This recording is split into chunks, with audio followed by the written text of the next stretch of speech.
আপনারা সজাগ থাকবেন।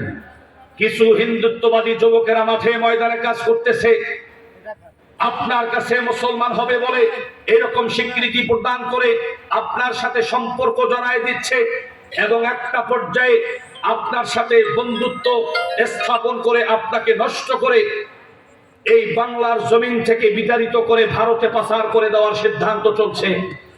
এ পর্যন্ত মনিটরিং করে দেখা গেল অলরেডি 14,000 মুসলমান নারী, মুসলমান মা বোনদেরকে অলরেডি বাংলাদেশ থেকে বিতাড়িত করে ভারতের পতিতালয়ে বিক্রি করে দেওয়া হয়েছে।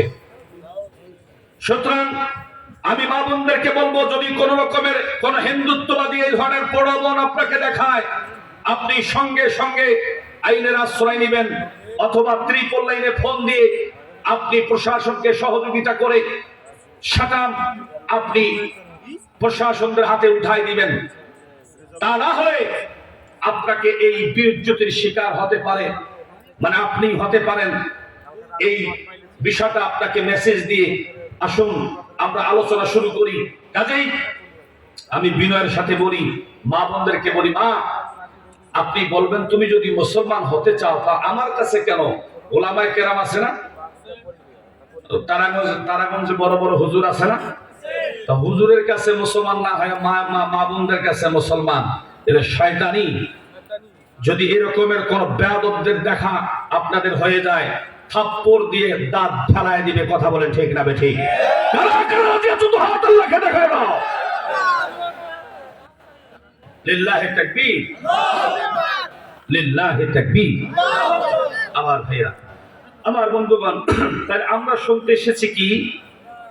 কোরআন। আসুন আলোচনা শুরু করি। এই কোরআন আল্লাহর কিতাব, কোন ডাউট আছে? কোন সন্দেহ? এই বাকি কয়েকটা মানুষ বলতেছেন, আর বাকি মানুষগুলা কি সন্দেহ আছে নাকি ভাই? কোরআন যে আল্লাহর বাণী, কোন সন্দেহ আছে? এই কোরআনের পক্ষে আমরা আছি, কোরআনের পক্ষেই তো ছিলাম, কোরআনের পক্ষেই থাকবো।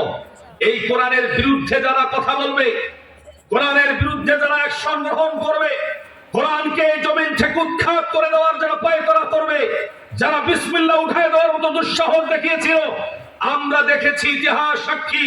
আল্লাহর কসম, যারা কোরআনের বিরুদ্ধে লেগেছে তারাই এই দুনিয়ার মানচিত্র থেকে মুহূর্তের মধ্যে নিশ্চিহ্ন হয়ে গিয়েছে। কথা বলেন ঠিক কিনা? সুতরাং কোরআনের পক্ষে আছি, কোরআনের পক্ষে থাকবো।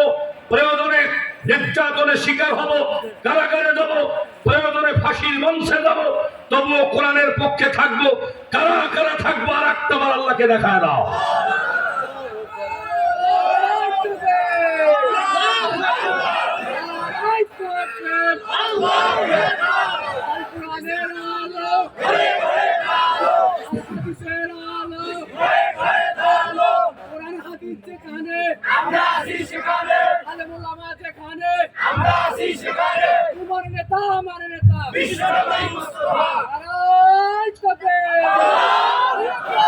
আলহামদুলিল্লাহ, সুম্মা আলহামদুলিল্লাহ। আমরা যারা দাঁড়িয়ে আছি একটু মেহেরবানি করে বসেন, হুজুর আসবেন কিছুক্ষণের মধ্যে। আমি আপনাদেরকে অনুরোধ করতেছি, প্লিজ বিনয়ের সাথে বলছি, আমি মহাগ্রন্থ কোরআনুল কারীমের ভূমিকা যাওয়ার তো সুযোগ নাই।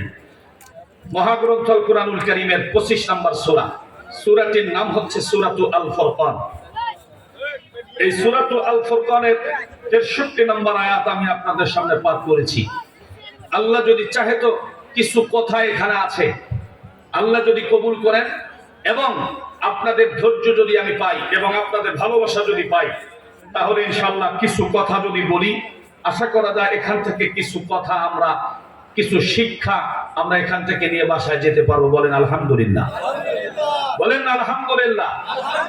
আমার ভাইজান, আল্লাহ সুবহানাহু ওয়া তাআলা খুব চমৎকার করে বলছেন, এখানে কিছু সিম্পটম আল্লাহ সুবহানাহু ওয়া তাআলা দিয়েছেন।